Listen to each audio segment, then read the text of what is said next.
Welcome to the For the Love of Humanity podcast, a place for those who'd like to see philanthropy be less of the industry it has become and return to its roots, love of humanity. This place is beautiful and hopeful, and it's nothing without you. Community is the way.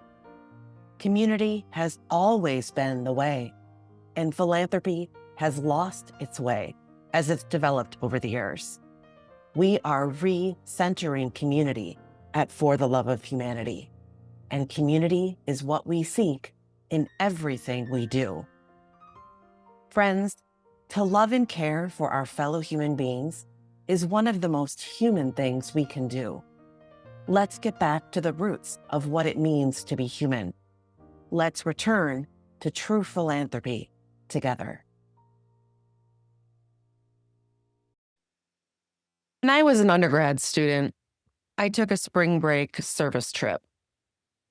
These sorts of trips are often heavy on the charity. I use that word fairly pejoratively here, in the vein of my post on fortheloveofhumanity.community titled, Why There Should Be No Charity. As I wrote there, the very idea of charity is at odds with the reality of loving our fellow humans. Inherent in the practice of charity is helping those in need, as though those in need are over there, those other people, as though we don't have our own needs too. There's no sense of mutuality in charity. There's no sense of solidarity. The oft-spoken tropes about giving back to the community or helping the, quote, less fortunate inherently create an us and a them. But that's an illusion. When you look at what it is to be human on this blue boat home of ours as we float amidst the Milky Way galaxy together, there is no us and them here. There's only us. Luckily, the service trip I chose wasn't charity-like at all. In fact, the trip I attended was easily one of the most life-defining experiences I've had. An opportunity to frame my relationship to the world around me in an entirely new way. The title of the trip, Faith and Resistance. Over the course of a week, I trekked in caravanning 15-passenger vans with a few dozen like-minded, like-hearted, values-aligned fellow college students to the capital of our country, Washington, D.C. We weren't there to work at a soup kitchen, or to plant a tree, or even to build houses. All of these activities, perhaps more typical of these sorts of trips usually, are good and fine, but they're also a drop in the bucket. We can do things like that until the cows come home, and we'll have to keep doing them and keep doing them and keep doing them some more. And that doing will never end unless we address the bigger systemic reasons why the needs are there in the first place. You know the old trope? People sitting along the river, seeing babies in baskets floating down the river and rushing to save them one by one by one. In a situation like that, as the story goes, there has to be a point at which you all stop, consider what you're doing for a minute, and ask, shouldn't we send someone upstream to see why these babies are ending up in the river to begin with? Yes, we should. Our faith and resistance trip was much more like going upstream to investigate the systemic causes of our community problems, like the babies in the river, and trying to stop the problems at their sources. What more powerful source of systemic influences could we encounter than the federal government of the United States, an entity sending dynamic, far reaching reverberations throughout our country and our world to the tune of trillions of dollars worth of activity annually? Our trip was about influencing that federal government. Our means? Civil disobedience. We were a bunch of Catholic kids.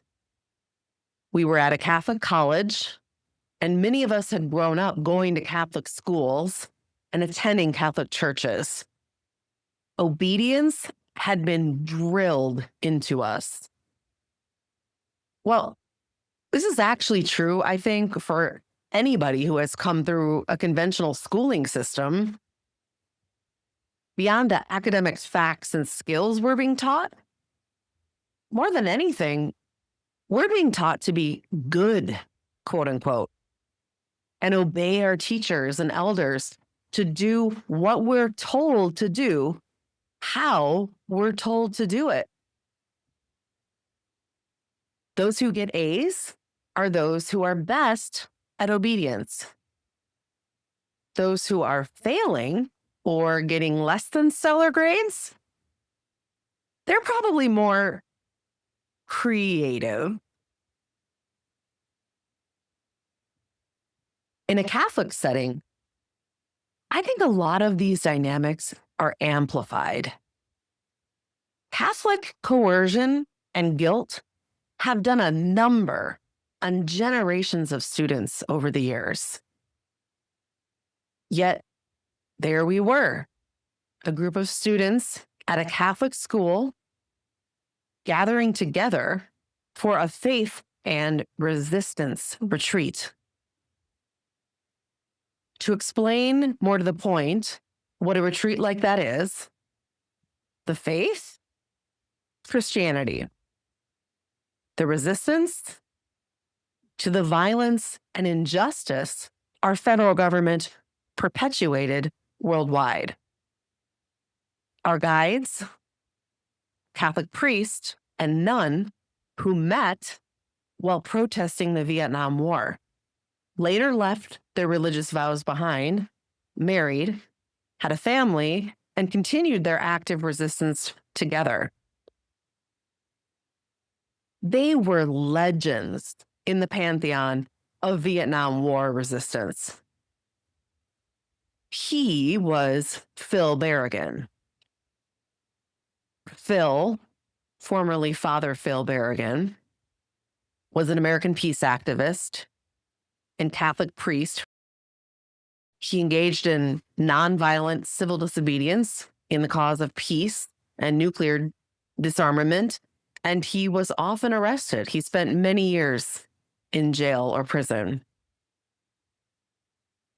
She was Liz McAllister. She's an American peace activist and former nun of the Religious of the Sacred Heart of Mary. When she married Phil Berrigan, she was excommunicated from the Catholic Church. She also served prison time for nonviolent acts of civil disobedience. Together, along with the rest of the members of their Baltimore Dorothy Day Catholic worker community called Jonah House and the DC Dorothy Day community, they led a group of us college students from around the country in a retreat focused on the two things I've mentioned, faith and resistance. We reflected, we wrote, we sang, we prayed, and we learned about and practiced civil disobedience.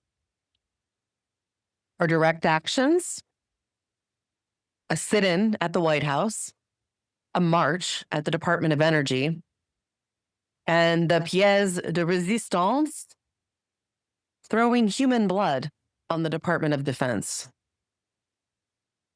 We worked our way up to that last one. Liz and Phil and their colleagues were well aware that these activities were well beyond the experience of most of us students.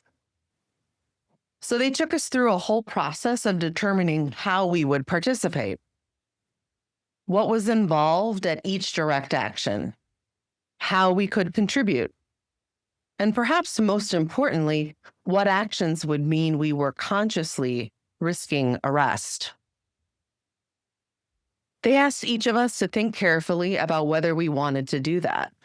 They asked us to think about our futures, about how any arrest record might affect our plans. They asked us to think through all the implications. The veteran organizers would be risking arrest repeatedly, of course. This was not new for them. Liz and Phil and their peers had been risking arrest and actually being arrested since they were dismantling nuclear warheads decades ago. Some of my own peers were gung-ho. They were going for it. I, on the other hand, was still far too indoctrinated and overcautious and steeped in my straight-A persona to want to do so.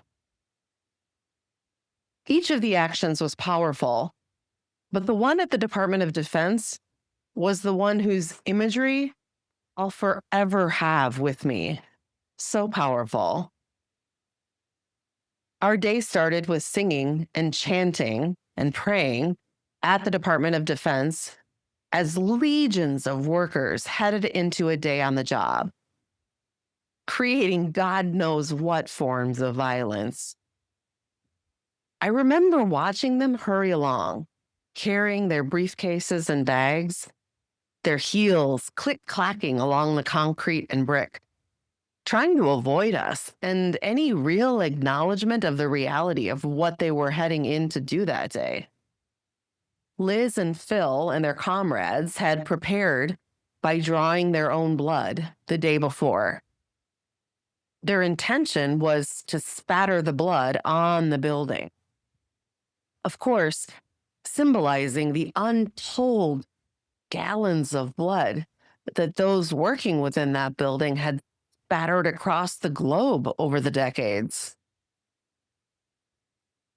When it came time to do so, those risking arrest needed to get close enough to the building to spatter their blood on its walls.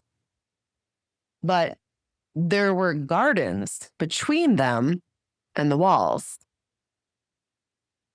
In those days of early springtime, the garden beds were full of tulips, a riot of colors, flowers whose inherent hopefulness belied the daily activities happening upon the grounds which they adorned.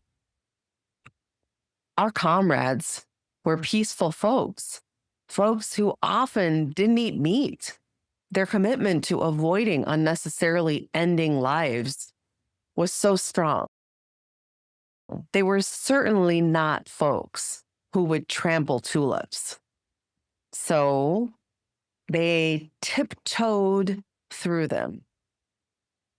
I can still see their crouched bodies, careful and slow, one tiptoe in front of the other as the group slowly advanced to the building, tiptoeing through the tulips. They finally arrived. They threw the blood. The gallons turned the walls bright red, the red of human vitality, strength, genius, creativity, and life, usually only spread like paint on a place such as a wall when that life has been snuffed out of a human body.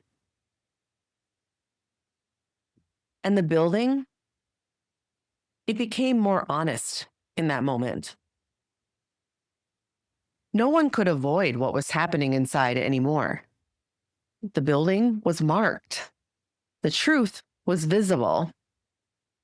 And a group of good Catholic kids learned a lesson about times when obedience means complicity in the dark underbelly of our country, of humanity, and about times when disobedience is actually far more good than bad.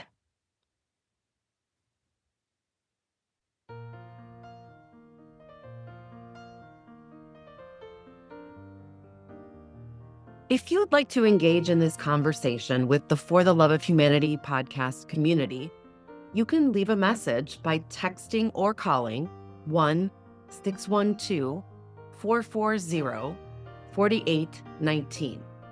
That's 1-612-440-4819. Keep your message as concise as you can, especially if you'd like it shared on the air. And be sure to indicate in your message whether you're cool with us airing it publicly with your first name. Otherwise, we can air it anonymously too. And remember, you can either call and leave a voice message or you can text. Either one works. And let us know your preference about sharing, whether with your name or anonymously. I really hope to engage in conversation with you this way, so please do call or text. That's 1-612-440-4819. I remember hating art as a little girl. I'd been trained so powerfully to aim for doing things right and/or perfectly that art didn't seem fun or enjoyable to me.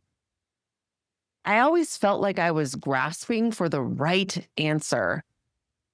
I never knew what I was supposed to do. I was militant about coloring inside the lines. And I mean, literally. In fact, I was very likely to rip up and throw away something I was working on if I made a mistake, like my crayon charging outside of a line if I sneezed. How sad. Yeah? Because here's the thing. Art is creative. And creativity, by definition, is inventing things that have not been invented before, bringing into being ever more innovative and fresh ideas and artifacts. If you're staying within the lines, you cannot be creative. If you're staying within the lines, you'll keep getting what you've always gotten. If you're staying within the lines, you'll keep simply grabbing babies out of a river, and you'll never stop to ask what alternatives there may be to solving that problem. Alternatives that are probably far more effective in the end. Art should be messy. Creativity is never perfect. And creativity is one of the most powerful forces that can come through us humans. In fact, I'd urge all of you who believe the teaching that we are made in the Creator's image to consider that this is one of the truest ways that can be seen. We are human, and thus we create. We create new worlds. We create beauty. We create love. We create joy. We can create violence or strife or anger or cruelty or greed or pride or destruction or other forms of darkness. And we humans have been creating these latter things far too much. In fact, I'd argue that these things are the lines. These things are the norms we humans have created on this earth. These things are the rules and laws we're taught to obey. This is how we're taught the world is. This is just how it is, right? And for what? Why? We don't need to continue this. We don't. We can create something entirely different. But how can we do that if we don't start being more messy and bad and creative and disobedient to what we've always been taught? We create this world, friends. We do. Not the meanest people, not the strongest people, not the richest people, not the political powers that be. Yes, those are the types of people we usually cede our power to. We accede to being victims far too often and easily. Stop that. Seriously, stop that. Friends, we are not victims. We are not helpless. We are not weak. We are powerful beyond measure. We can decide what kind of world we want to live in and then create it. Moment by moment, day by day, week by week, month by month, year by year. We create our world just like that through how we live. This is not theoretical. This is not just a nice idea. This is a practice. This is what we do and how we do it. There are no right answers. If you are breathing and walking in love, you shouldn't care a lick about whether or not you're being good or right, because love speaks for itself. We all know it when we see it, and we know what it feels like, even if that feeling has been pretty remote for us so far in our lives. And when it's there, good or right become irrelevant. Laws have been written that do not bring love. Norms in our society are anything but just. Your family, your friends, your community may expect things of you that are closer to coloring in the lines than creating what you know our world needs. Don't let them sway you. You know what you need to do. So do it. And watch our shared world come alive with a whole new sparkle and shine. Watch love reign. Watch the darkness be overcome. Thanks for joining us today. Hopefully you're left with some inspiration, some things to ponder, some topics that will spur further conversation between you and your friends and colleagues. If you'd like to engage in this conversation with the For the Love of Humanity podcast community, you can leave a message by texting or calling 1-612-440-4819. That's 1-612-440-4819. Be sure to indicate whether you're cool with your thoughts being shared on the air. Then, want to help us spread the word?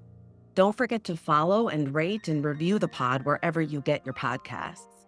That'll help more people find us and help our community grow. Finally, visit the online community at fortheloveofhumanity.community and be sure to subscribe when you're there. Bye for now, friends.